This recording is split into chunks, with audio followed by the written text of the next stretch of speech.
Plague doctors treated victims of the Bubonic Plague during the European epidemics of the 17th century. The Bubonic Plague, commonly known as the Black Death, swept through Asia, Africa and Europe during the 14th century and killed more than a third of Europe's population. It was caused by the Yersinia bacterium, which is spread mostly by fleas and rats, being a prime example of a disease that can spread between animals and people. It originated in China and was able to rapidly spread into Europe and Africa through trade routes.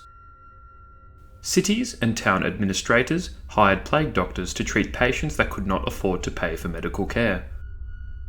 Plague doctors were contracted to treat only plague patients to ensure that the disease was not spread to the uninfected. With millions of people with swollen lymph nodes and blackened skin, plague doctors, dressed in black coats, were obliged to aid those infected with the plague.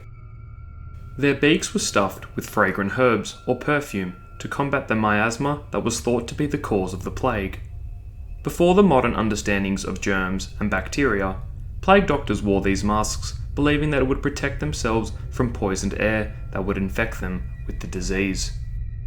Their black, wide-brimmed leather hats indicated their profession to the public, alongside their black gloves and boots. Plague doctors held a cane, which determined how far the plague doctor could stand from a patient to treat him or her safely. Their canes were also used to remove clothes from plague victims without needing to touch them. A key responsibility of plague doctors was to document public records of plague deaths.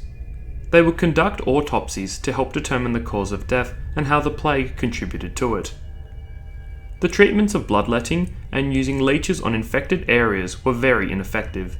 They believed that using toads and spiders would help absorb the bad air. Plague doctors were prominent in France, Italy and Spain, and the Netherlands until the retreat of the pandemic in the 18th and 19th centuries.